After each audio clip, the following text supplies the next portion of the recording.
My name is Mary Jane, and I'm 26 years old. My parents thought they were being clever. Little did they know their daughter would end up needing superhero strength to survive what they put me through. But I'm getting ahead of myself.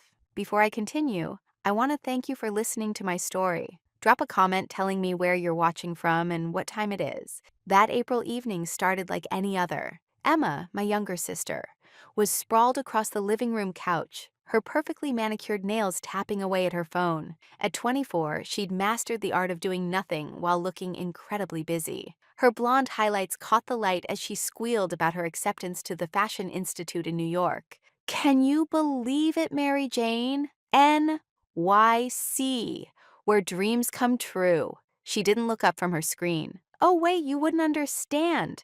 Community college isn't exactly the same vibe.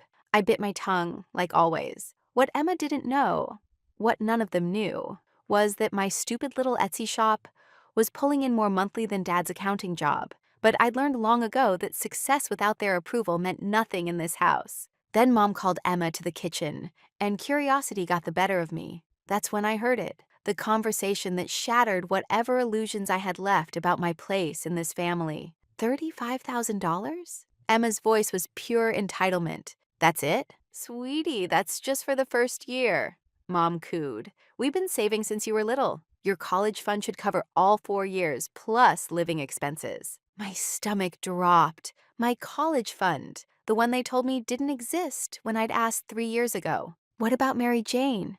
Emma asked, though her tone suggested she didn't really care. That's when Mom said those words. Fight for your life. Like I was some wild animal who needed to prove they deserved basic survival. Dad's next words were worse. She's always been difficult. Maybe struggling will teach her gratitude. Emma, you're our investment in the future. Mary Jane, well, she'll figure it out, or she won't. I stood frozen, my hand on the wall to steady myself.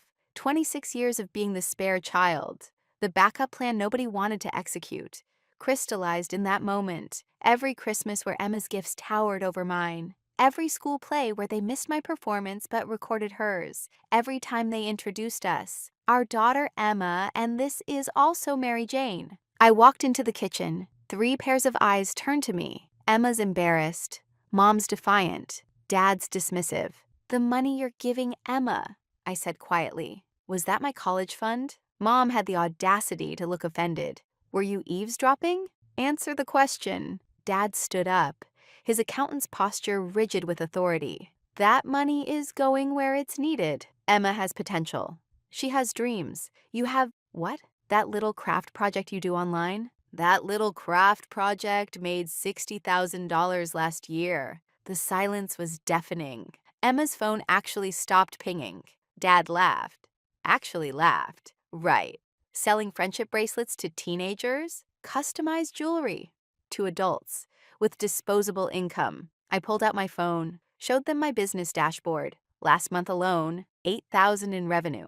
Mom snatched my phone, her face cycling through confusion, disbelief, and then anger. You've been hiding this from us? Like you hid my college fund? Emma stood up, her voice shrill. That money is mine. I earned it by actually having talent. What talent, Emma? Instagram filters? She lunged at me, but Dad caught her arm. Mary Jane, you need to leave. Now. I live here. Not anymore. His voice was stone. You want to pretend you're some entrepreneur? Fine. Entrepreneurs don't live with their parents. Take your lies and go. Richard! Mom gasped, but her protest was weak. She just admitted to hiding thousands of dollars while living here rent-free. He continued. That's theft. The absurdity almost made me laugh. Theft? You stole my future and gave it to her. We gave it to someone who deserved it, he said simply. You don't deserve any help. You never have.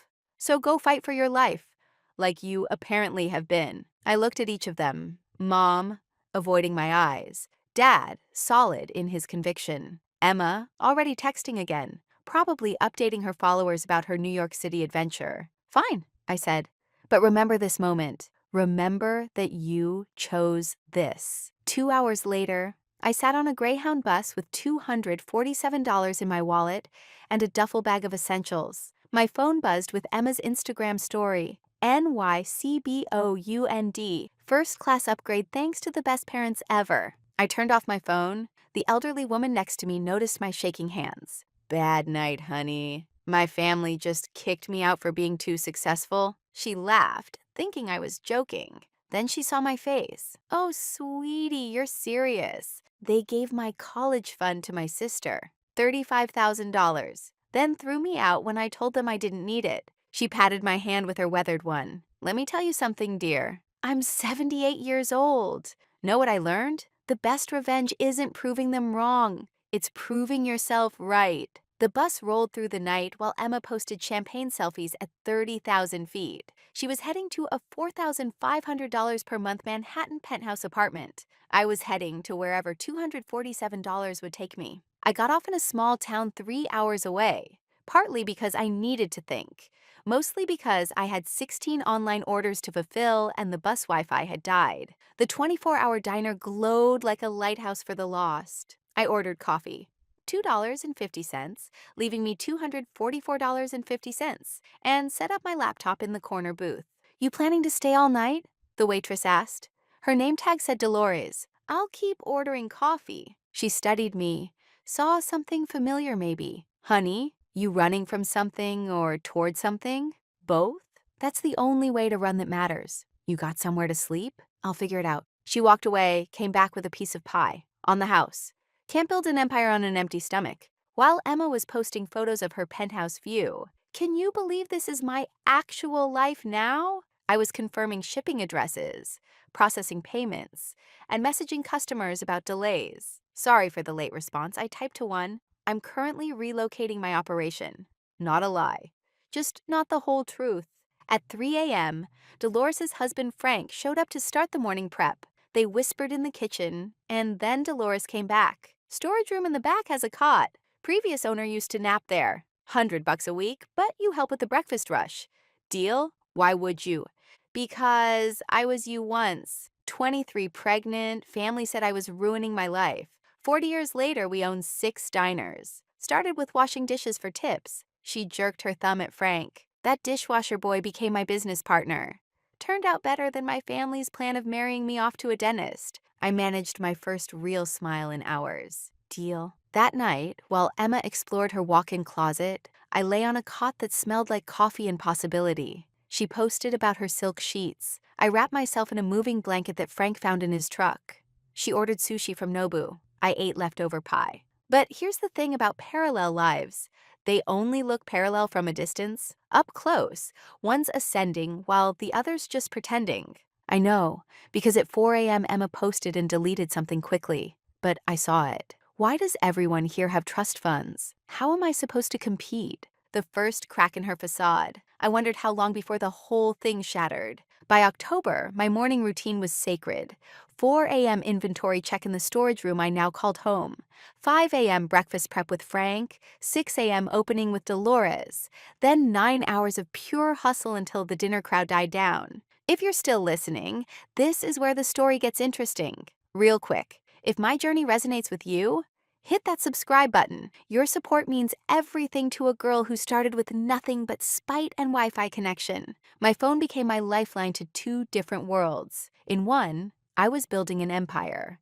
Custom jewelry had evolved into curated gift boxes, then subscription services. Perfectly Imperfect was now a brand, not just a desperate reframe of damaged inventory. 8,000 monthly became 15, then 20. I hired my first virtual assistant, Stacy from the Philippines, who honestly worked harder than I did. In the other world, accessed through Instagram, Emma's life looked like a magazine spread. Fashion week parties, brunches in Soho, study sessions that looked suspiciously like photo shoots. Our parents commented on everything. Our star, so proud, living your best life.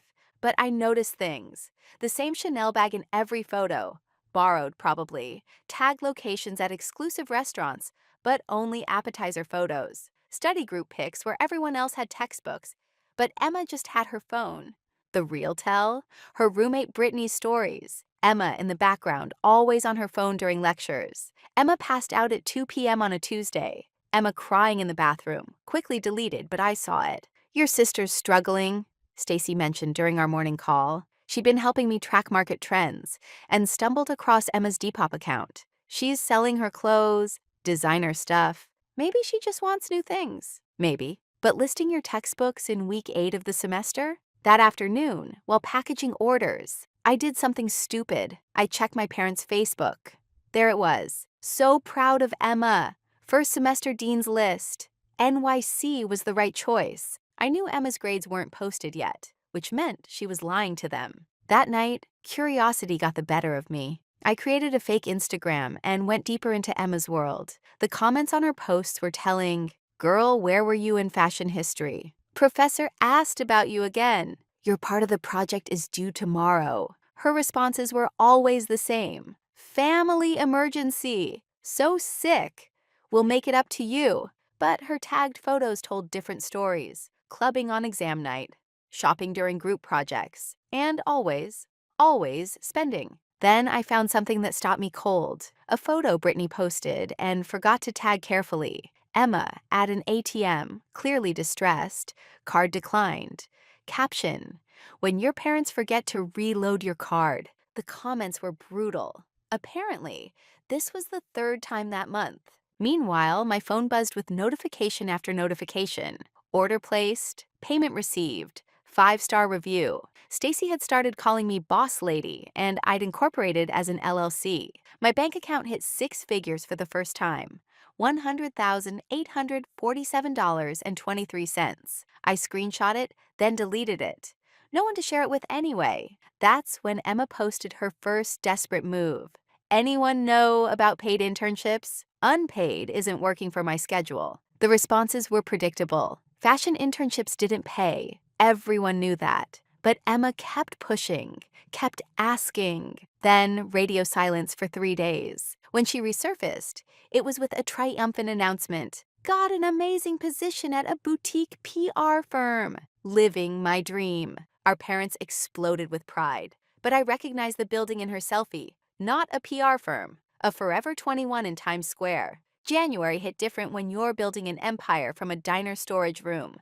My first year anniversary of being disowned coincided with my biggest breakthrough yet. "Boss lady, you sitting down?" Stacy's voice crackled through our morning call. "I'm literally packaging orders on the floor, so technically, the buyer from Nordstrom wants to feature us." The actual Nordstrom. I dropped my tape gun. It clattered across the concrete floor, and Frank poked his head in. "You okay, MJ?" I think I just got into Nordstrom. The department store? His eyes widened. That's like the Yankees calling up a minor league player. It was exactly like that. Except this minor league player had been training in secret, while everyone watched someone else strike out. The irony wasn't lost on me. Emma was supposedly interning at high fashion houses, but working retail at Forever 21. Meanwhile, I was running operations from a storage room and getting into luxury department stores. The Nordstrom deal changed everything.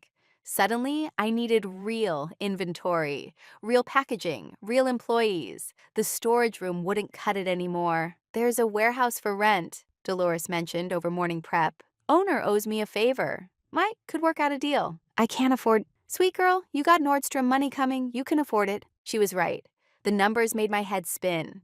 One Nordstrom order equaled 3 months of my current revenue. I signed the lease with shaking hands, then hired 3 local women who needed flexible work. One was going through a divorce, another had kids in school, the third was retired and bored. They became my lifelines. Meanwhile, Emma's social media told a different story. The fashion posts became fewer, replaced with outfit of the day shots that were just different angles of the same 3 outfits. She stopped tagging restaurants, started posting more study nights that looked suspiciously like her bedroom. Then came the post that made me spit out my coffee. So excited to be working with emerging designers. The photo showed my products, MY products, in the store where she worked. She didn't recognize them. How could she? The girl who said my craft project was embarrassing was now arranging my jewelry displays, folding my scarves, recommending my gift sets to customers. The universe had a sense of humor darker than my coffee. "Should we tell her?"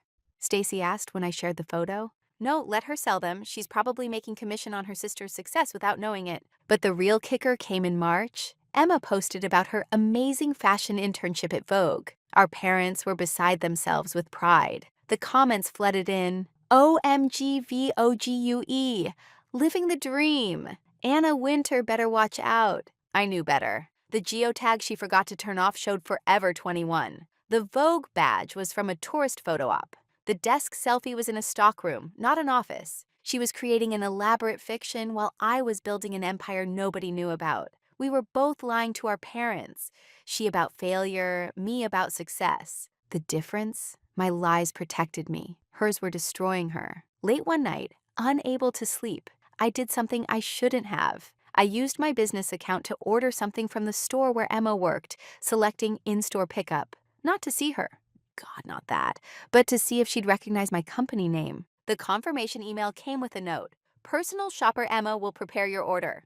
My sister would be packaging my products to send to me. The irony was so thick, I could have cut it with the tape gun I'd finally replaced with an automatic system. But then Stacy forwarded me something that changed the game. Boss lady, you need to see this. It was a screenshot from a sugar daddy website. Emma's profile, under a fake name, but definitely her photos. Fashion student seeking generous mentor for mutual beneficial arrangement. My successful sister, our parents' golden child, selling herself to maintain the lie. I stared at that profile for an hour. Part of me wanted to feel vindicated. She got everything handed to her and still failed. But mostly, I felt sad. We were both fighting for our lives. She just didn't know she was losing. Year 2 started with me signing a lease on my first real apartment. Not fancy, a 1-bedroom in a decent neighborhood. But it had something the storage room didn't: dignity. Frank and Dolores threw me a going-away party at the diner, complete with a cake that said CEO in training.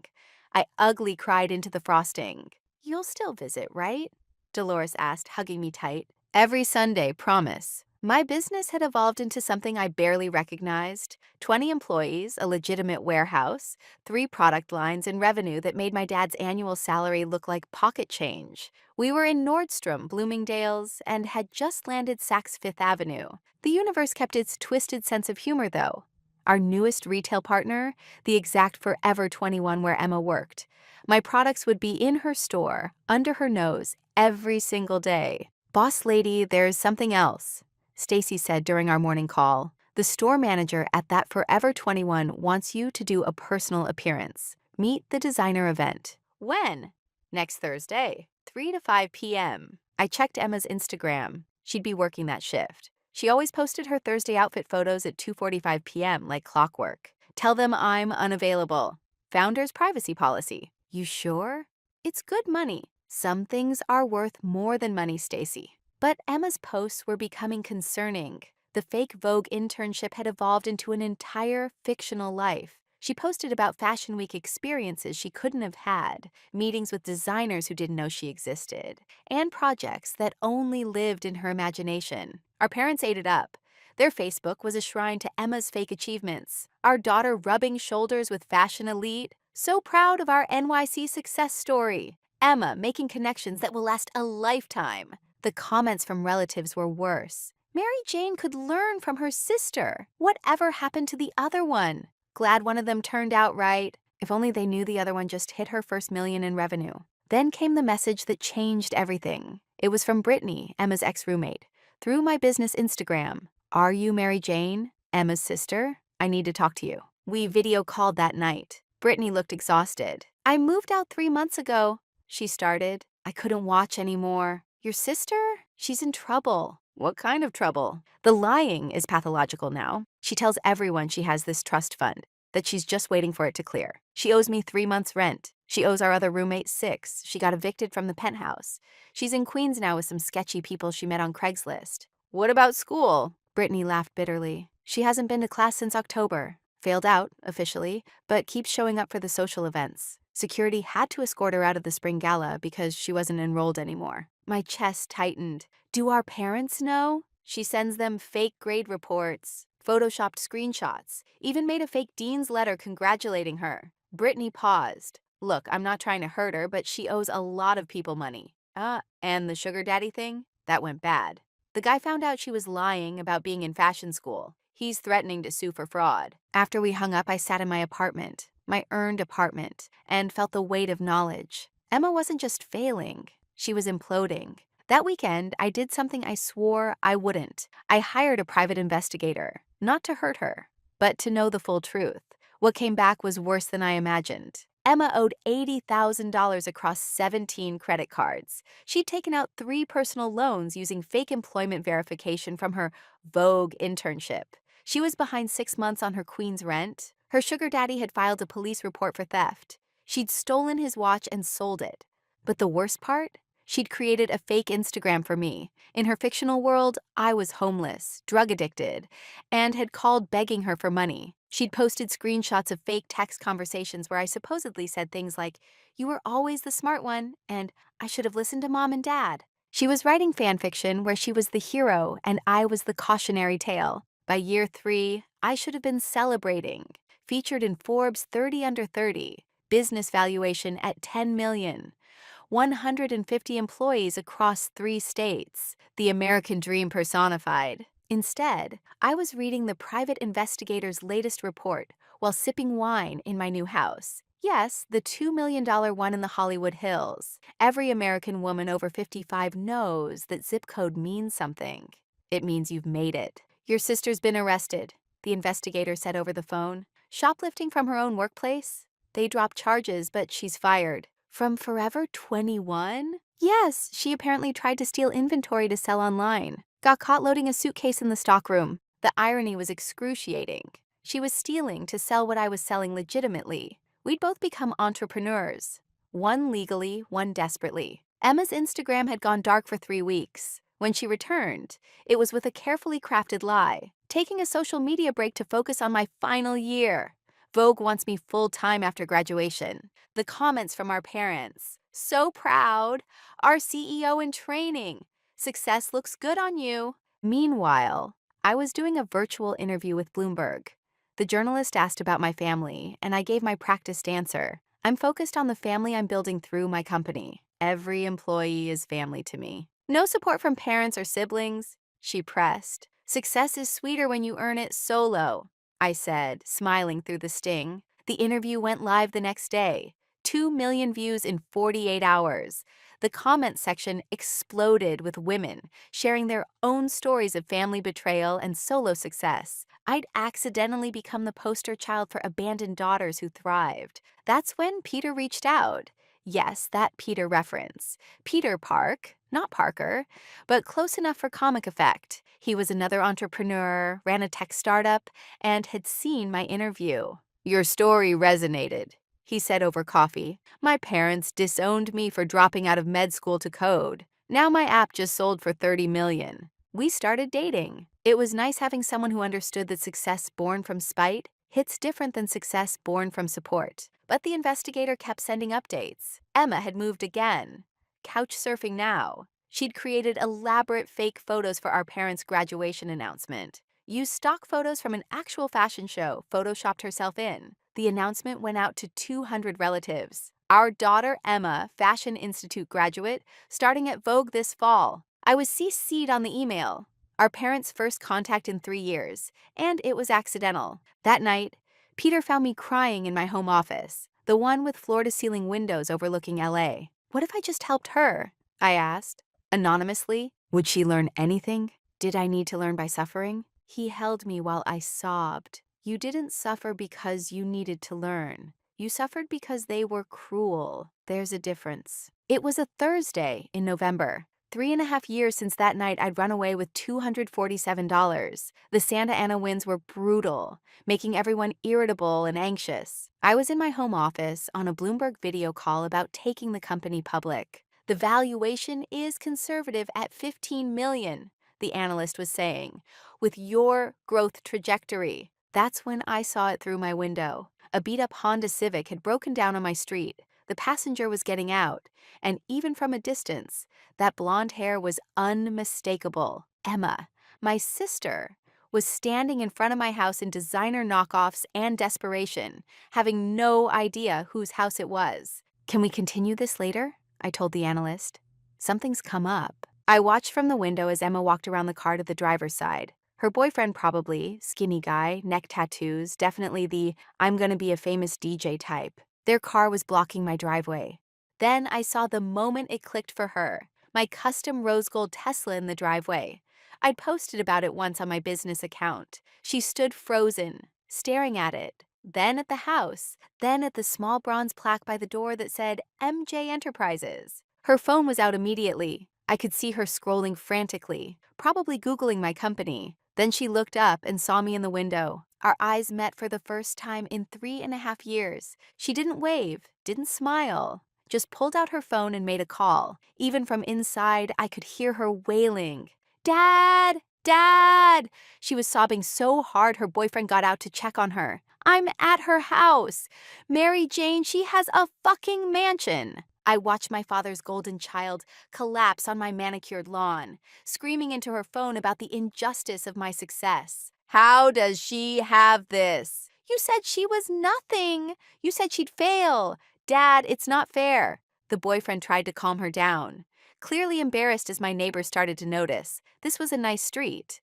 People didn't scream on lawns here. My phone rang. Unknown number, but I knew. Hello, Dad. Silence. Then, is Emma at your house? She's on my lawn, technically. Your house? Yes. How? I fought for my life. Like you told me to. He hung up, but Emma was still wailing, now lying dramatically on my grass like a teenager who'd been told no. The boyfriend was trying to physically lift her. 20 minutes later, a Lincoln Town car pulled up. My parents. They'd driven 3 hours at dangerous speeds to get here. My mother got out first, aged considerably since I'd last seen her. She looked at the house, at the Tesla, at Emma still sobbing, then at me standing in the doorway I'd opened. Mary Jane? Like she wasn't sure it was me. Hello, Mom. Dad was Googling frantically on his phone. I watched his face as he found the Forbes article, the Bloomberg interview, the company valuation. His thumb kept scrolling, his expression evolving from confusion to disbelief to something that looked like fear. 15 million, he said faintly. Conservative estimate. Emma had finally stood up, grass stains on her knockoff designer dress. It's not fair. I was the one who went to fashion school. Did you, though? I asked calmly. Everyone froze. What's that supposed to mean? Mom asked. I pulled out my phone, pulled up the investigator's report. Failed out October of freshman year, never went back, been lying for 3 years. Working retail, not at Vogue. 80,000 in debt, currently couch surfing because she got evicted. Again. Emma's face went white. How do you... The same way I know about the sugar daddy website, the arrest for shoplifting, the fake Instagram you made of me being homeless. I looked at our parents. Did you enjoy those? The fake texts where I supposedly begged her for drug money? We all stood there on my lawn like a bizarre family portrait. Success and failure, truth and lies. All the chickens coming home to a $2 million roost. You've been spying on me? Emma shrieked. You've been pretending I'm a homeless drug addict for internet sympathy. I needed something. They kept asking about you. So you chose character assassination? Dad finally found his voice. You hired someone to stalk your sister? No, I hired someone to make sure my sister wasn't dead. Because despite everything, I apparently still give a damn. I turned to Emma. 80,000 in debt. How is that even possible? She crumbled. Right there on my lawn, my golden child sister crumbled into the truth. I couldn't do it, okay? Everyone at fashion school was rich. Actually rich. They had connections, real designers as parents, summer homes in the Hamptons. I was nobody. I tried to keep up.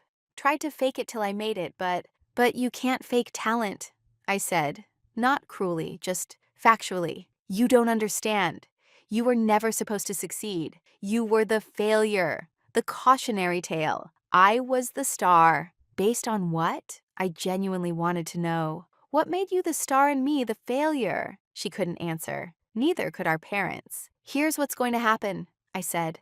The CEO and me taking over. Emma, you're going to accept a job at my company. Entry level, 60,000 a year plus benefits. You'll work in fulfillment to start. Learn the actual business. The salary should let you handle your debt in 3 years if you live modestly. I'm not working for you. Then enjoy bankruptcy and potential fraud charges. Your choice. Mom stepped forward. Mary Jane, family helps family. Stop. I held up my hand. Family helps family. Where was that philosophy when you gave her my college fund? When you kicked me out with nothing? When you changed the locks and blocked my number? You were difficult, Dad protested. always fighting us. I was different. There's a distinction. I looked at each of them. You had two daughters, one who did everything you asked, and one who did everything her own way. You decided obedience was worth investing in and independence was worth discarding. And look how that turned out, Peter said, appearing beside me. I hadn't heard him pull up. Your investment is bankrupt. Your discard is a millionaire. Emma looked between us. You're dating someone named Peter? Like Spider-Man? Like Spider-Man, I confirmed. Turns out Mary Jane does get her Peter. Just had to build my own empire first. Dad was still scrolling through articles about my company. This says you employ over 100 people. 153. Mostly women who needed flexible work. Single moms, recent divorces, retirees. People society wrote off. I paused. Like you wrote me off. We never meant. You literally told me I didn't deserve help, that I had to fight for my life. So I did, and I won. Emma's boyfriend had been silent this whole time, but now he spoke up. Yo, Em, you told me your sister was a junkie. She lied about a lot of things, I said, but she's still my sister, which is why I'm offering her a job instead of a restraining order. I'll take it, Emma said quietly. What? Our parents said in unison. I'll take the job. I can't do this anymore. The lying, the running, the pretending. She really looked at me for the first time in years. You actually made it. So can you. Just not the way you thought. Mom was crying now. We destroyed our family. No, I corrected. You made a choice. You chose your favorite. It just turned out your favorite couldn't carry the weight of your expectations, and your spare became self-sufficient out of spite. Can you forgive us? Dad asked. Forgiveness isn't a light switch, it's a dimmer. Right now you're at about 15%. Emma taking this job and succeeding, that might get you to 30. Actually acknowledging what you did, maybe 50. But Fulbright? That's years away, if ever. Peter squeezed my hand, a reminder that I had built my own family now. The job starts Monday, I told Emma. Stacy will send you details. Don't be late. I don't do nepotism. Even reverse nepotism? She tried to joke. Especially that. As they all stood to leave, Mom turned back. The woman you became. Would you have become her if we'd supported you? I thought about it. Really thought about it? No. I became her because you didn't. But that doesn't make what you did right. It just makes what I did remarkable. They left in their separate cars, parents in their Lincoln, Emma in the broken Honda. I watched from my doorway, the California sun setting behind them, painting everything gold. You okay? Peter asked. You know what the ironic part is? If they'd split that $35,000 between us, Emma probably would have graduated and I still would have built this company. We both could have won. But then you wouldn't have this story. True. And what a story it is. Later that night, I posted on my business Instagram for the first time about my personal journey. No details about family. Just 3 years ago, I started with $247 in spite. Today, we're valued at $15 million. To everyone who was told they don't deserve help, you don't need their help. You have yourself. That's enough. It went viral. 40 million views. 20,000 comments from women who'd been the spare child, the discarded one, the one who didn't deserve help. Emma started that Monday. She was 10 minutes early. She's still working for me now 2 years later. She's good at it. Turns out when you remove the pressure of being perfect, people can actually grow. She paid off half her debt, lives in a modest apartment, and hasn't posted on Instagram in a year. Our parents? They visit sometimes. It's awkward sitting in my dining room that costs more than their house, being served by the daughter they threw away. But we're trying. 15% became 30, 30 became 50. Some days, when Mom helps Emma understand a particularly difficult customer, or when Dad admits he was wrong about my craft project, we hit 60%. But the best part? Every month, I fund a scholarship for a young woman whose family told her she doesn't deserve help. Full ride, no strings, just a note that says, you deserve everything. Go fight for your life. Because that's what they never understood. When you tell someone to fight for their life, sometimes they win. And when they win without you, they owe you nothing, not even forgiveness. Though I'm working on it at my own pace, in my own mansion, with my own Peter Parker, my chosen family of employees, and a sister who finally learned that being real beats being perfect every time. Karma isn't always instant, but when it comes with interest. And business? Business is good.